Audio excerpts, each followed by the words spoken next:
Para diretso na alive ang umaga mo. Para diretso na buhay ang dugo mo. Para diretso na ang bangon at trabaho na agad-agad. Iaarangkada na namin ang mga balitang kailangan mo. Ibibigay na namin ang mga impormasyong pinaka-latest, pinakabago, pinag-uusapan, trending, viral. Arangkada Balita live sa DWIZ Metro at Mega Manila, DWIZ News FM regional stations. Naka-live din sa lahat ng DWIZ Digital News account, Facebook, YouTube at DWIZ News website. At panoorin din ang live nationwide sa Aliw 23 Free TV. Arangkada Balita. Arangkada na sina Drew Nasino at si Ate Juday, Judith Estrada Larino. Gising ang morning mo sa Arangkada Balita.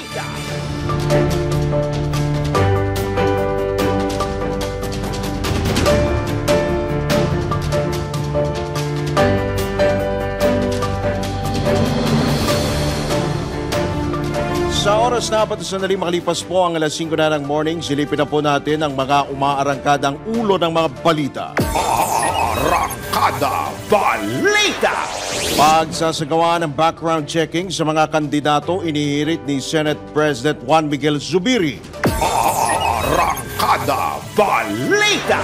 Pagpasok ng mga doktor sa medical business hindi iligal ayon sa isang abogado. Arangkada Balita. Matapos maetsapuera sa Asian University Rankings, pagbubukas ng education sector ng bansa sa foreign ownership, sinuportahan ng isang kongresista. Arangkada Balita. Balita sa ibayong dagat, 6 katao patay sa banggaan ng pick-up at van sa Idaho, USA. Arangkada Balita. Sa sports, Filipino gymnast champion Carlos Yulo nakasungkit muli ng 2 gintong medalya sa isang torneo sa Uzbekistan. Arangkada Balita. Para sa balitang showbiz, initial teaser ng sequel movie na Hello Love Again ni Catherine Bernardo at Alden Richards ipinasilip na. Arangkada At ang Balita. kabayanan, umaabutan sa balitang viral, isang baboy, rumampa sa expressway sa Cebu. Drew Nasino at si Ate Juday. Arangkada Balita. Sa magandang morning, Luzon, Visayas, Mindanao, Mega Manila sa buong bansa, sa buong mundo ngayong buong araw na ito ng Lunes na naman. Ngayon po ay Mayo 20 na, no? May 20. Ang bilis po talaga ng araw. May 20, 2024. At ngayon nga po ay Lunes. Ngayon po ay nakatutok dito pa rin sa Impila May Todong Lakas, DWIC 882 at Aliw Channel 23. Kami po ang inyong mga makakasama hanggang alas 6 po tayo. Ako po si Laika Cuevas. At Drew Nasino. Arangkada Balita. Sa detalye nga ng mga umarangkad ng mga balita, iminungkahi ni Senate President Juan Miguel Zubiri sa Commission on Elections sa pagsasagawa ng IRR o dapat na raw magkaroon ng implementing rules and regulations na nagsasaad ng pagkakaroon ng background checking hinggil sa mga tumatakbong kandidato. Kaugnay ito sa kaso ni Bamban Tarlac Mayor Alice Guo na kasalukuyang inimbestigahan dahil sa kanyang questionableng citizenship o pagkakakilanlan, gayon din sa pagkakasangkot umano sa POGO operations. Sa panayam ng DWIZ, sinabi ni Senate President Zubiri na mahalagang suriin muna ng COMELEC ang mga importanteng impormasyon hinggil sa isang kandidato bago aprobahan ang kanilang inihaing Certificate of Candidacy. Panawagan ko po kay Attorney George Garcia, malapit na kaibigan ko po yun. I'm appealing to Attorney George Garcia to be more circumspect, to be stricter. Maging stricto po pagdating po sa pagbibigay ng Certificate of Candidacy sa mga kandidatong tatakbo itong halalan 2025. Kung pwede may konting background check lamang po. Alam ko, very strict din po sila dahil sa sitwasyon nakalagay, natural born Filipino, Filipino citizen, walang kaso, walang conviction, etc. etc. At tatlo lang ang requirement. Pero pwede naman po silang gumawa ng IRR, di ba? Implementing rules and regulations kung saan nakalagay magsagawa ng pangalawang background check, particularly on the issue of citizenship, particularly on the issue kung saan galing itong perang ginagamit nila para sa kampanya. Samantala, aminado naman si Zubiri na nababahala siya sa umiiral na vote buying sa bansa at giniit na kapag hindi tuluyang naalis ang ganitong kalakaran ay mabubulok ang sistema ng politika ng Pilipinas. Hindi ko siya kilala. Actually, kung ito pumutok sa Bamban, hindi ko po alam na may ganitong klaseng politiko pala dito sa ating bansa. Kasi alam mo naman yung mga public servants, di ba? Either nag-umpisa yan bilang kagawad, barangay captain, matagal ng NGO na nagtatrabaho sa bayan, tumutulong, mga pundasyon, at biglang tatakbo bilang politiko. Kilala ng tao bayan yun eh. Ito biglaan lang. Ini-interview nga mga tao sa television news agency. Sabi nila, ngayon lang namin nakita yan nung eleksyon. Nagpalabas siguro ng perang malaki. Yan ang nakakatakot. Kung hindi natin mapapalitan yung sistema natin, yung bayaran. Di ba yung bayaran? Maglalabas per voter. Magbibigay ka 1,000, 2,000, 3,000. Diyan sila buboto. Na hindi naman natin pinag-iisipan kung saan pinanggalingan itong mga kandidatong ito. Diyan tayo mayayari, diyan tayo masisira, diyan tayo mabubulok bilang sistema ng politika ng ating bansa. Yan po ang tinig ni Senate President Juan Miguel Zubiri sa panayam ng DWIZ. Arangkada Balita! Kaugnay ng balitang yan, naniniwala si Senator Sherwin Gatchalian, chairman ng Senate Committee on Basic Education and Ways and Means, na may posibilidad na mismong ang POGO o Philippine Offshore Gaming Operator ang nagpatakbo kay Bamban Mayor Alice Guo. Sa panayam ng DWIC, sinabi ni Senador Gatchalian na dahil hindi makuha ng POGO ang mga politiko, nagpatakbo na lamang ang mga ito ng kandidato na poprotekta at tutulong sa kanila. Kaugnay nito ay kinababahala ng senador na bukod sa Bamban Tarlac, nangyayari din ang ganitong uri ng modus sa iba't ibang bahagi ng bansa. Sang-ayon po ako kay Senate President Zubiri na itong mga POGO, pinag-aralan na ang Pilipinas. Alam nila yung ating justice system, alam nila yung political system natin, alam nila kung paano magpatakbo ng kandidato. Nakita ko hindi malayo na ang nagpatakbo kay Alice Guo ay ang POGO na tinulungan niya. Dahil kung nakita mo naman yung development doon, hindi naman maliit na development to, napakalaking development. At nakita ko may posibilidad at nakita ko rin na itong nag-develop nito ay naghahanap rin ng kakampi sa lokal na pamahalaan. Kung hindi nila makuha yung kakampi nila sa mga kandidato, magpatakbo na lang sila ng kandidato. Samantala, target naman ng Senado na maisabatas ngayong taon ang mga panukalang batas na nagsusulong na maalis ang POGO Hub sa Pilipinas. Bukod sa dalawang panukala na una nang isinumite sa House Committee on Ways and Means, nakatakdaring maghain ngayong araw si Senador Gatchalian ng panukalang batas na magsusulong na tuluyan ng maban ang POGO sa bansa. Nasubmit na namin yan. Ang kagandahan, may dalawang batas na isinumite sa Committee on Ways and Means. Isa galing kay Senator Alan Cayetano, isa kay Senator Joel Villanueva, na magbaban sa POGO. Meron na silang final na dalawang batas. Ako magpa-file ako. So kahit na break, mag-hear kami para masumite ko na rin itong batas. Hindi lang sense of the Senate, kundi batas na talaga na magbabaan sa POGO. At yan po ang tinig ni Senator Sherwin Gatchalian, chairman ng Senate Committee on Basic Education and Ways and Means sa eksklusibong panayam ng DWIZ. Arangkada Balita! Ibinunyag naman ni Senador Sherwin Gatchalian ang chairman ng Senate Committee on Basic Education and Ways and Means na marami na silang nakalap na impormasyon at dokumento hinggil sa pagkatao ni Bamban Tarlac Mayor Alice Guo. Sa panayam ng DWIZ, inihayag ni Senador Gatchalian na marami siyang kakilala at hindi kakilala na nagpadala ng mensahe hinggil sa alkalde. Gayunman, mahirap anyang paniwalaan ang mga ito lalo't wala namang pruweba. Naniniwala rin ang senador sa kahalagahan ng pagiging patas, lalo't lingkod bayan din si Mayor Guo. Marami ako nakukuhang text sa mga iba kakilala, iba hindi kakilala. Pero marami kasing haka-haka at maraming mga teorya kaya mahirap naman na kilingan itong mga text na ito kung walang ebidensya. And gusto rin namin maging batas, maging fair kay Mayor Guo. Sabi nga ni Senator Risa, dahil nga public servant rin siya, kabaro namin sa serbisyo, dapat bigyan rin ng respeto at oportunidad na magpaliwanag. Ako personal na talagang tinitignan namin yung ebidensya. Pero maraming text, maraming kwento at pinipili ko lang naman kung alin doon yung talagang merong sense at may ebidensya. Kaugnay nito, inihayag naman ng chairman ng nasabing komite na may mga nagpresenta na ring tumistigo hinggil sa koneksyon ng alkalde sa POGO operations, subalit Kasalukuyang pa niyang bineberipika ng Senado kung mayroong konkretong ebidensya ang mga ito. Meron mga lumalapit sa amin, pero ako personally, bine-verify ko muna, nagbe-vetting process tayo. Mahirap kasi na bigla nilang tanggapin mo yung mga gusto mag-testify pero wala namang ebidensya o mahina yung kanilang thesis. Kaya bine-vet namin mabuti kung itong mga lumalapit meron talagang konkretong ebidensya.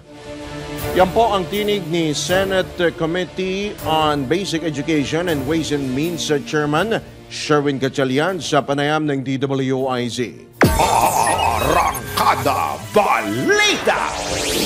Kaugnay ng balitang yan, pinasususpindi na ng Department of the Interior and Local Government sa Ombudsman si Bamban Tarlac Mayor Alice Guo. Ayon kay DILG Secretary Benher Abalos, patuloy ang kanilang kooperasyon sa Ombudsman at iba pang investigative bodies upang halukayin ang ilang mga mahahalagang impormasyon. Ayon kay Mayor Guo, matatandang iniimbestigahan sa Senado ang ni-raid na illegal pogo operation sa Bamban at ang posibleng koneksyon nito sa alkalde. Arangkada Balita! Iminungkahi naman ng Ombudsman sa DILG na magsampa ng reklamo laban kay Bamban Mayor Alice Guo kalakip ang mga mahalagang dokumento upang imbestigahan ng Ombudsman ang mga alegasyong ibinabato laban sa alkalde. Ito'y matapos kumpirmahin ni Ombudsman Samuel Martires na nakatanggap siya ng isang fact-finding report mula sa DILG na walang lagda at walang kasamang direktiba kung ano ang gagawin ng kanilang tanggapan. Nito lamang Biyernes, inanunsyo ng Interior Secretary Benher Abalos ang paglikha ng task force na mag-imbestiga sa kaugnayan ni Mayor Guo sa iligal na operasyon ng Pogo Hub sa Bamban. Kasunod nito ang inihaing rekomendasyon sa Tanod Bayan na patawan ng preventive suspension ng alkalde upang hindi maimpluwensyahan ang gumugulong na investigasyon laban sa kanya.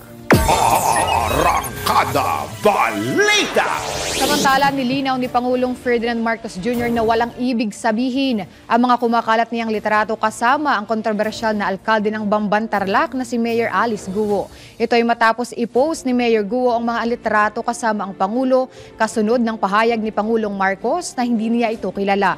Ayon sa Pangulo, halos 1,000 literato ang kinukuha sa kanya noong panahon ng kampanya, kaya't maaring isa ang naturang literato dito lalo na't hindi siya humihindi sa mga nais magpa-selfie. Una nang inihayag ni Pangulong Marcos na dapat nang imbestigahan si Mayor Guo kasunod ng mga usapin ukol sa pagkakakilanlan nito. Arangkada Balita! Sa oras na 16 na sandali makalipas ang alas 5 na ng morning, tanggap po tayo ng ilang pagulat buhat sa labas ng impilan.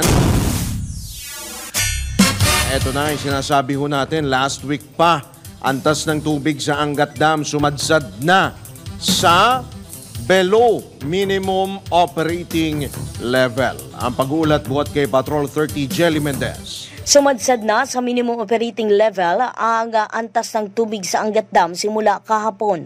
Ito'y sa kabila ng mga pag-ulan na itatala sa Metro Manila at iba pang lalawigan nitong mga nakaraang araw. Ayon sa Pag-asa Hydrometeorology Division, nasa 180.95 meters na lang ang water level ng Angat Dam kung ikukumpara ito sa mga nakaraang araw. Nabatid na nabawasan pa ng 0.25 meters ang water level ng nasabing dam mula sa 181.20 meters na naitala noong Mayo 18. Sinabi ng Pag-asa na 0.95 meters na lang ang natitira bago ito pumantay sa 180 meters na minimum operating level ng naturang dam. Batay sa monitoring ng ahensya ay patuloy sa pagbaba ang antas ng tubig sa naturang dam kahit pa may mga pag-ulang na itatala sa mga rehiyon. Samantala, bukod sa Angat Dam, bagya rin bumaba ang level ng tubig sa Lamesa maging sa Biga Dam. Habang tumaas naman ang water level sa Ipo Dam, ang Buklaw, San Roque, Pantabangan at Samagat Dam. Habang nanatili pa rin sa 286.15 meters ang level ng tubig sa dam ng Kaliraya. Ito si Patrol 30 Jelly Mendez nag-uulat para sa Impilang Metodong Lakas sa DWIZ. Nagbabalita ng tama, naglilingkod ng tama. Kapag may bagong balita, naka-on air, agad-agad, DWIZ Patrol Report! Samantala sa oras pong 5:19 ng umaga, tumanggap naman po tayo ng pag-uulat mula sa ating Metro Patrol. Caloocan Filipino-Chinese Business Chamber. Pinuri ang Caloocan LGU sa pagpapanatili ng tiwala ng mga nasasakupan. Detalye po ng balitang inihatid ni Mama Beth Samson. Mama Beth, good morning. Good morning.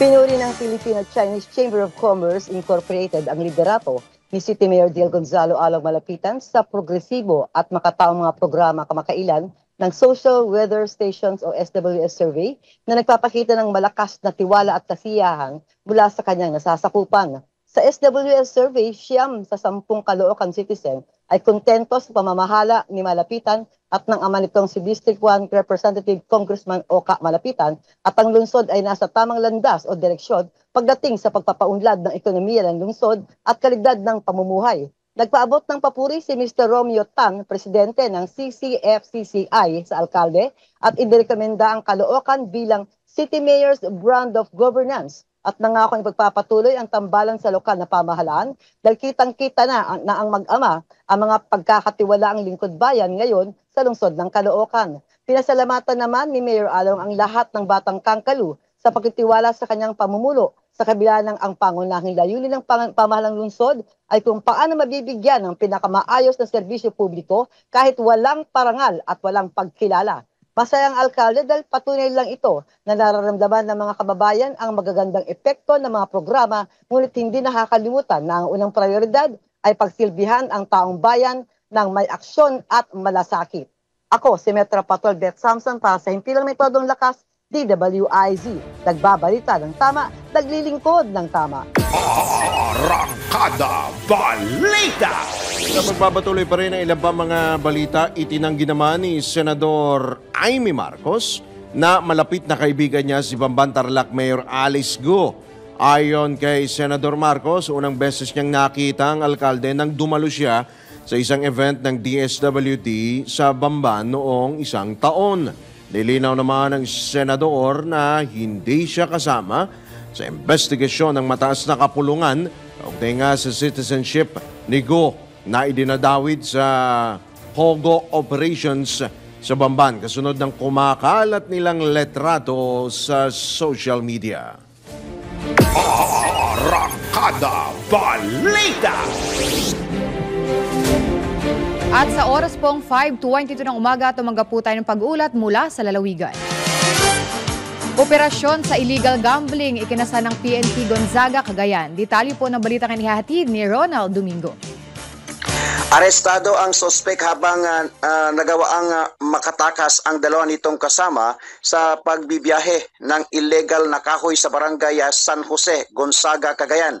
Nakumpiska ang nasa 500 board feet na kahoy na walang kaukulang dokumento habang ito'y ibibiyahe ng tatlong sospek kung saan nahuli ang isa na si alias Romel, 55 years old, walang asawa, magsasaka, habang ang dalawa nitong kasama na sina alias Pedro at alias Perdi ay nagawang makatakas sa pamagitan ng pagtakbo sa kakahuyan ng nasabing lugar. Ang nakumpiskang kahoy na nagkakalaga ng 22,500 pesos na isinikay ng mga sospek sa isang motor na may sidecar ay nasa kustodya ng himpilan ng pulisya ng Gonzaga para naman sa scanning ng Department of Environment and Natural Resources Office ng Apari, Cagayan. Sa ngayon, ang sospek ay nasa pansamantalang kustodya ng Gonzaga Police Station para sa tamang disposisyon. Ang matagumpay na operasyon ay dahil sa pagtutulungan ng Gonzaga Police Station kasama ang 4th Mobile Force Platoon, 2nd Cagayan Provincial Mobile Force Company at Gonzaga Maritime Law Enforcement Team para sa pagpapaigting na kampanya laban sa illegal logging sa lugar. Ito ang Ronda Patrol, Ronald Idol Domingo, nagulat para simpilang may tudong lakas, DWIC, nagbabalita ng tama, naglilingkod ng tama. Arangkada Balita! Sa iba pa rin paksa na pagkabalita, nanindigan ang isang legal medicine professor na walang batas na nagbabawal sa mga doktor na magmay-ari at mag-invest sa mga private ventures tulad ng pharmaceutical at medical device companies, ospital, maging sa diagnostic centers. Kaugnay ito sa nagpapatuloy na investigasyon ng Senado hinggil sa sinasabing unethical marketing practices ng Belkens Pharma. Ayon kay Attorney Antonio Rebosa, Maaring mag-invest sa negosyo ang isang doktor basta't nasusunod ang lahat ng legal requirements. Ugday nito, binigyang diin pa ni Rebosa na tulad ng ibang ordinaryong individual, ang mga medical professional ay may karapatang mag-invest, magnegosyo sa kahit anong industriya kabilang na ang healthcare sector. Bago ganitang naharap ang Belkens Pharma sa aligasyon ng pagbibigay ng insentibo at komisyon sa mga doktor bilang suhol o kapalit ng pagrereseta ng kanilang mga produkto. Arangkada Balita! Samantala sa iba pang balita, kumbinsido si Lanao del Sur Representative Sia Alonto Adjong na malaki ang maitutulong ng pag-amyenda sa konstitusyon sa sektor ng edukasyon ng bansa. Ito ay makaraang lumabas ang resulta ng Asian University Rankings kung saan walang nakapasok na universidad mula sa Pilipinas. Ayon sa kongresista, patunay ito na dapat nang buksan sa foreign ownership ang higher education. Bukod anya sa karagdagang pondo para sa sektor oras na maamyandahan ng saligang batas, malaki ang maiaambag ng foreign ownership upang makasabay ang education system ng Pilipinas sa iba pang mga bansa. Arangkada Balita! Magbabalik po ang Arangkada Balita makalipas lamang ang ilang mga paalala. Ang oras, alas 5:25 na. Arangkada Balita! Ay boy, nasa ikalawang bahagi na po ng Arangkada Balita sa oras na alas 5:31 na ng makulimlim. Medyo makulimlim po na umaga. Ngayon pong Lunes, sa iba pa rin kabalita, naglabas na ng order ang Bureau of Customs upang maging malinaw ang mga sinisingil nito sa iba't ibang kumukuha ng serbisyo ng ahensya. Layunin ng Customs Administrative Order o CAO 02-2024 na matukoy ang iba't ibang service fee, dues at iba pang sinisingil ng BOC sa mga nakikipagtransaksyon sa ahensya gaya ng mga shipping lines, airlines, air express operators, importer, exporter, customs brokers at freight forwarders. Nakasaad sa CAO na ang service fee na makokolekta ay mapupunta sa isang trust fund na gagamitin para sa pagbabayad ng allowance at overtime service para sa mga tauhan ng adwana. Nagbabayad ng service fee ang serbisyo gaya ng vessel supervision, aircraft supervision at free zone locator supervision. Binigyang din naman ni Customs Commissioner Bienvenido Rubio ang kahalagahan ng implementasyon ng kautusan sa pagsasaayos sa standardization ng kanilang fee structures at pagtatatag ng malinaw na guidelines sa koleksyon ng customs fees, dues at charges. Arangkada Balita! Samantala sa iba pang balita, pinaiimbestigahan ni Pangulong Ferdinand Marcos Jr. ang sinasabing wiretapping ng ilang foreign diplomat sa Maynila sa isang opisyal ng Armed Forces of the Philippines. Ayon kay Pangulong Marcos, maaga pa para gumawa ng anumang konklusyon hanggat hindi niya naririnig ang recording ng nasabing wiretapping. Una nang sinabi ng Department of Foreign Affairs at Department of Justice na tinitingnan na nila ang mga illegal na aktibidad ng mga dayuhang diplomat. Ito'y kasunod ng mga panawagan na imbestigahan ang mga posibleng paglabag ng isang bansa sa Anti-Wiretapping Act at mga diplomatic protocol. Arangkada Balita! Inatasan naman ni Pangulong Ferdinand Marcos Jr. ang mga bagong nagsipagtapos sa Philippine Military Academy Class of 2024 na tiyakin ang integridad at alagaan ng teritoryo ng Pilipinas. Sa kanyang talumpati, binigyang diin ni Pangulong Marcos ang responsibilidad ng mga bagong tapos na sundalo na ipagtanggol ang soberanya ng bansa. Tungkulin anya ng mga itong irespeto ang mga karapatan ng sibilyan at protekta ng buhay at kalayaan ng mga Pilipino. Idinagdag pa ni PBBM na umaasa siyang sa pagkakataong naharap ang mga ito sa hamon ay magsisilbing paalala ang kanyang mga salita upang patuloy na magsilbi at maglingkod sa bayan. Arangkada Balita! Samantala, kinundina ni Pangulong Ferdinand Bongbong Marcos Jr. ang mga umuugong na tangkang destabilisasyon o pagpapabagsak sa gobyerno. Sa kanyang pagdalo sa pagtatapos ng Philippine Military Academy Class of 2024, inihayag ni Pangulong Marcos na nakararanas ang bansa ng rebirth o ang tinaguran niyang Bagong Pilipinas. Sa panahon ani ng bagong simula ay nakalulungkot isipin na mayroong nangyayaring oportunismo at tahasang pagtatangka sa destabilisasyon. Matatandaang lumitaw ang mga isyu ng destabilization plot laban sa Marcos administration dahil kay dating Senador Antonio Trillanes kung saan idinadawit pa nito ang mga pulis at militar, partikular mula sa Davao Region. Arangkada Balita! Samantala, tayo po ay tumanggap ng pag-uulat mula naman sa probinsya. Mga pag-ulan sa Pampanga hindi sapat upang mapunan ang patubig sa mga sakahan ayon sa DA. Detalye mula Central Luzon, ihatid ni Johnny Gole. Yes. Okay, good morning. Hindi raw sapat itong mga nangyaring pag-uulan itong mga nagdaang araw upang sapatan nga itong kakulangan ng irigasyon sa ilang mga taniman dito sa lalawigan ng Pampanga. Ito naman yung inuulat ng Pampanga Provincial Agriculture Office. Ayon dito sa DA Pampanga, ilang lugar lamang sa lalawigan itong dumanas ng mga pabugsong malalakas na ulan na ikanatuwa nga nitong mga magsasaka na nila kahit papano ay nadiligan ng kanilang mga pananima. Gayunpaman sinabi na sa pinakahuling ulat ng Pampanga Disaster Risk Reduction and Management Office, 8 bayan dito sa Pampanga yung apektado ng El Nino phenomenon. Kulang naman sa 100 milyong piso ng mga pananima ang tinatayang na pinsala dulot nitong patagtuyo sa agriculture sector. Kabilang dito yung mais, palaya, gulay, kasama na yung itinuturing na mga high value crops. Kabilang sa kanilang pagtaya, itong mga palayan at maisa na hindi nataniman ngayong planting season dahil sa kawalan ng patubig o irigasyon. Ilang ektaryang palaisdaan din gaya ng tilapia ang hindi na rin nakapag-operate dahil sa kawalan ng tubig at matinding init din ng panahon na hindi nila favorable sa aquaculture business. Apektado rin itong livestock industry sa Pampanga dahil ilang mga poultry operators ng manok at piggery farms ang pasamantala ding nagsara o hindi muna nag-operate din ng nilang negosyo dahil sa takot na mga mataya sa matinding init ng panahon ang kanilang mga alagang hayop. Mula dito sa gitnang Luzon, ito si Central Luzon Patrol. Johnny Gole para sa Impila May Todo Lakas DWIC. Nagbabalita ng tama, naglilingkod ng tama. Arangkada Balita! Maraming salamat, Johnny Gole. Samantala sa iba pa pong balita, ang kahirapan ay haka-haka lang. Ito ang sinabi ni Presidential Advisor for Poverty Alleviation Secretary Larry Gadon kasabay ng pahayag na bumaba ang poverty rate sa bansa. Ayon sa kalihim, mataas ang purchasing power ng mga Pilipino at makikita ito sa dami ng mga pumupunta sa mall at fast food, gayon din sa mga bagong sasakyan sa kalsada.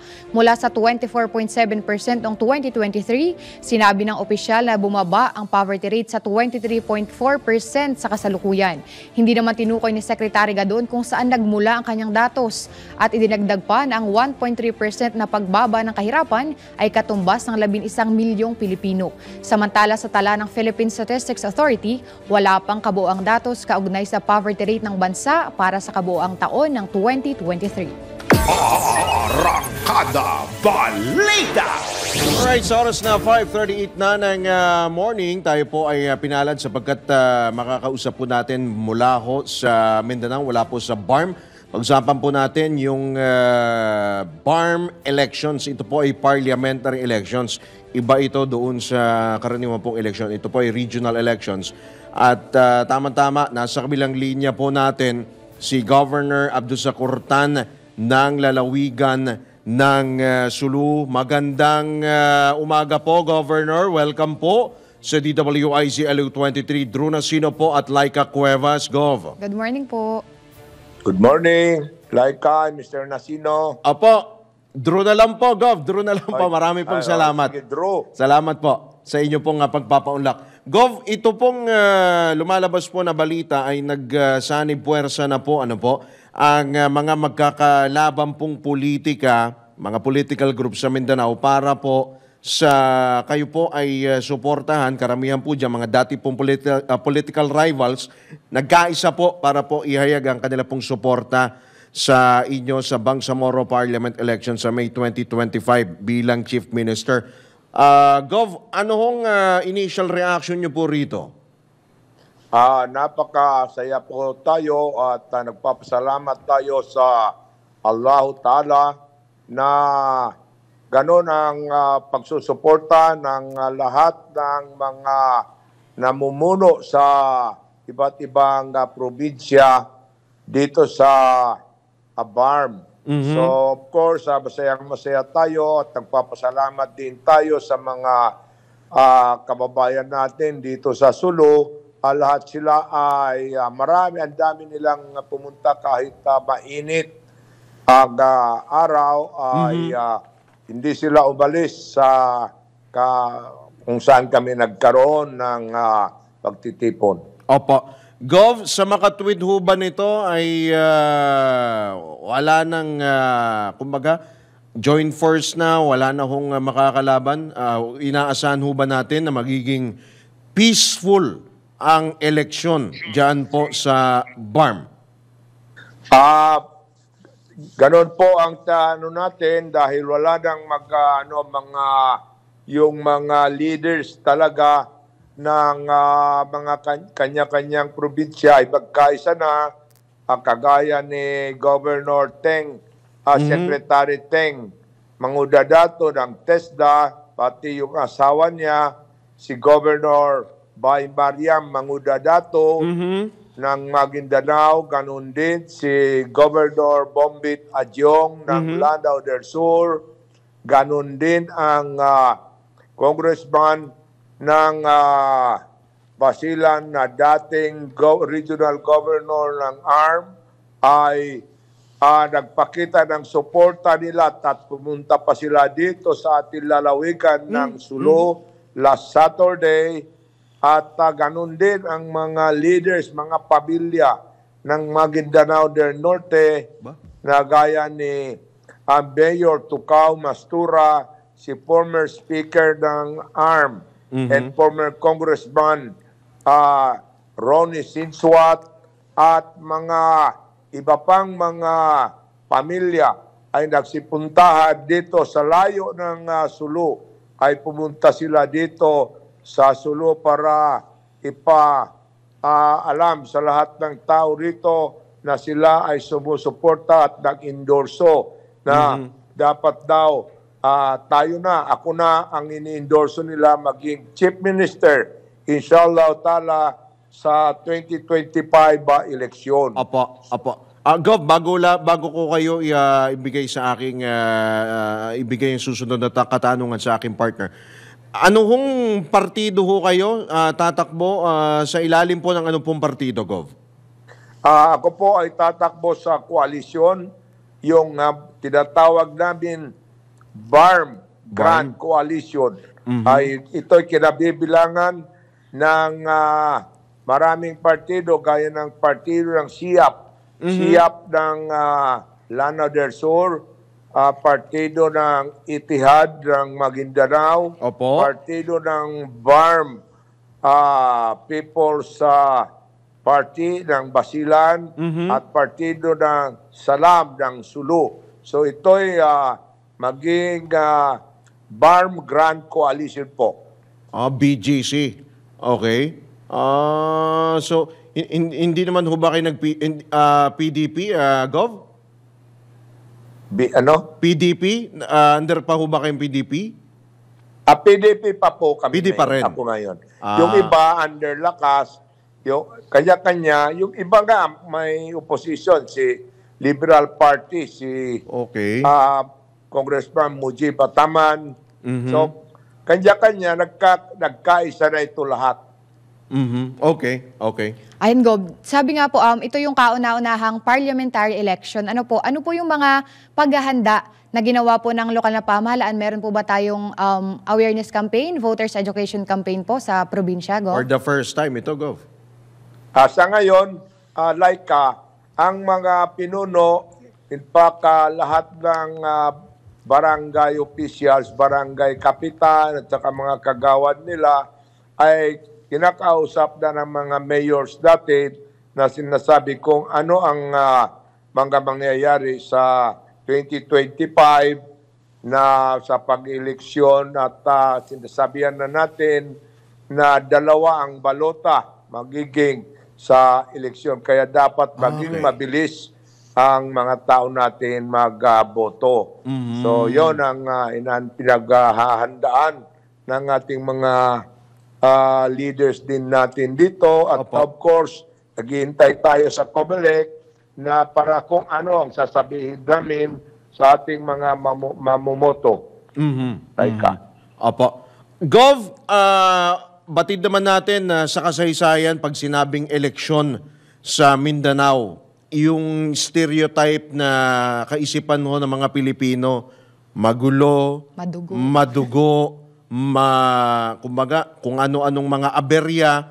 Although meron na pong pahayag si Pangulong Bongbong Marcos na siya po, nais po niya na matiyak na hindi po magkakaroon ng anumang aberya sa isasagawa nga pong kauna-unahang parliamentary elections sa BARM. Ano kung reaksyon niyo po dito, Go? Tama po si President Ferdinand Marcos Jr. na huwag sana gumawa ng mga kung ano-ano dito sa eleksyon na mag-istorbo sa eleksyon at yan maliwanag ang pagkasabi ni President Marcos na talagang wag kayong gumawa ng ng manggulo sa eleksyon na yan. So dito naman sa last election kasi dito sa lalawigan ng Sulu wala naman talagang gulo. Barangay election walang problema. Dati-dati nasa hotspot po kami. Ngayon pinaka-peaceful na eleksyon siguro sa amin nung local election at saka nung barangay election. In fact, karamihan dito sa amin, wala po naglaban-laban. Wala po kaming kalaban. Halos lahat. Lahat ng towns, lahat ng barangay, halos lahat. Kaya wala kaming problema. So, ganun din sa ibang probinsya, gaya ng mga Lanao, kahit may mga opposition, ay wala naman problema. Sa Maguindanao, ganun din. Sa Basilan, ganun din. Opo. Gov, medyo liliko ho ako ng bahagya sa issue po, no? Aside from election, Gov, maisingit ko lang, ano na hong update po sa inyo pong lugar? Kasi po, may mga lugar po dyan sa BARM na apektado po ng El Nino, Gov. Opo, sa mga ibang lugar, medyo sa mainland, medyo mainit. Dito sa amin po, although last Saturday, nag-cooperate talaga ang weather, hindi umulan, muntik lang umulan. So, kasi dito po sa amin, araw-araw umuulan. So, actually dito sa amin parang walang El Nino kasi umuulan dito sa amin araw-araw. Wow. Noong Saturday lang, muntik lang umulan. Pero siyempre, sa open field, although may mga canvas, may mga mainit din, siyempre open na open eh. So far, yung damage ho ng El Nino, nakapagtala ho ba kayo ng pinsala, Gov? Wala pong kasi damage. Wala po kaming problema diyan sa El Nino. Sa ngayon, wala kaming may mga heat stroke na ganyan, wala. So, ganyan po dito sa atin lalawigan. Kaya papasalamat tayo sa Diyos na maganda ang panahon dito. Araw-araw mag-ulan. Sana all. So, hindi ganoon ka. Although mainit pa rin kahit na umuulan, pero at least umuulan. Alright. So, yung mga grass dito, green na green kasi ang mga dito.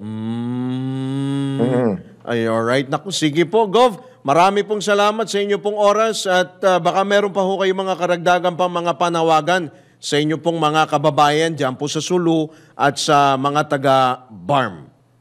Panawagan ko lang po, maraming salamat Drew at Laika, na sana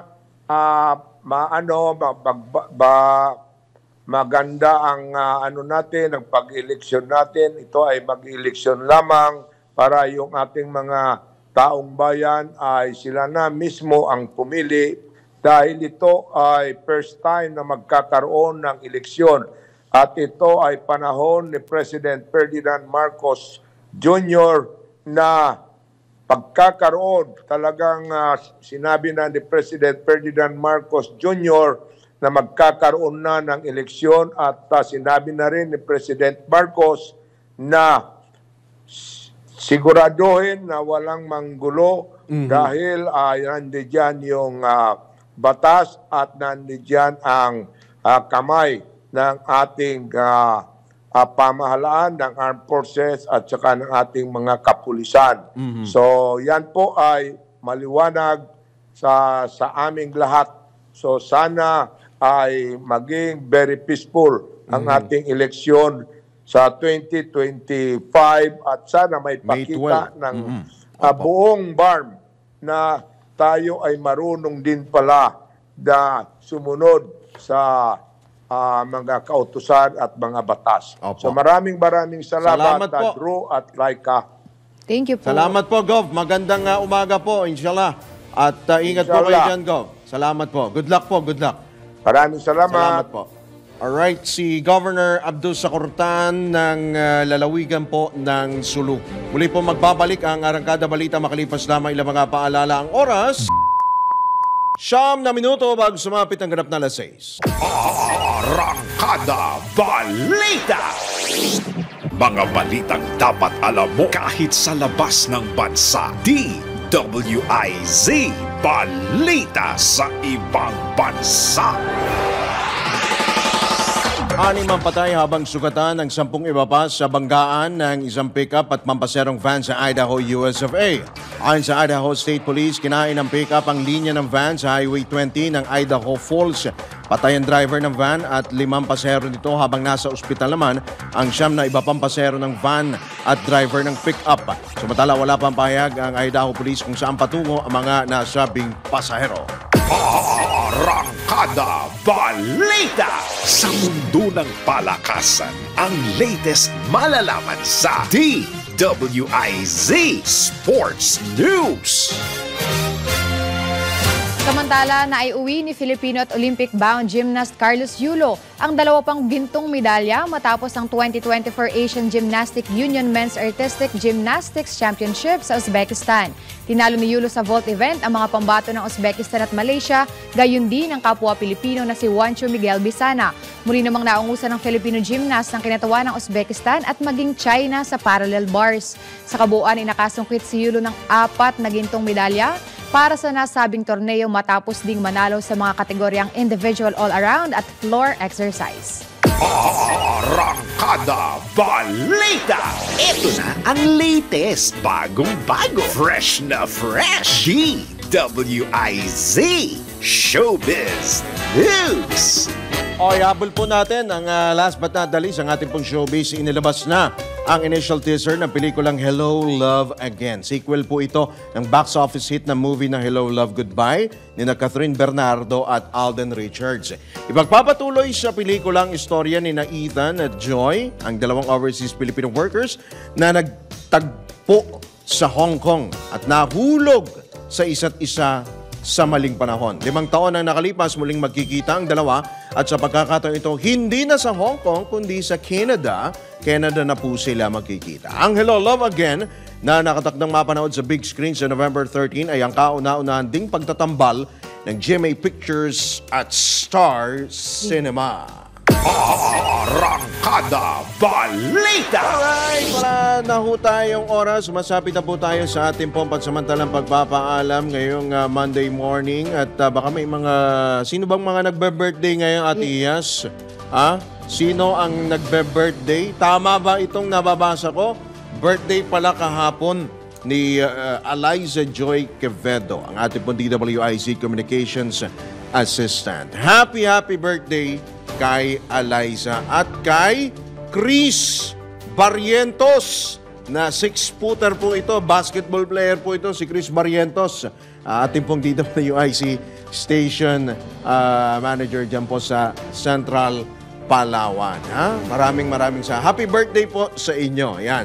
Right, Yes, lagi ka. Gusto ko din po sanang batiin ng happy birthday ang aking pamangkin na nagse-celebrate po ng kanyang 13th birthday. Ngayong araw po si Jana Joy Cuevas. Happy birthday. Happy birthday sa lahat po ng nagdiriwang ng kanilang pong kaarawan.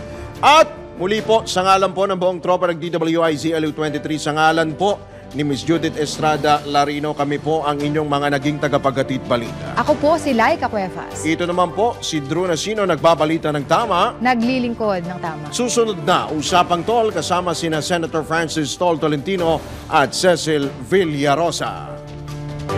Para diretso na alive ang umaga mo.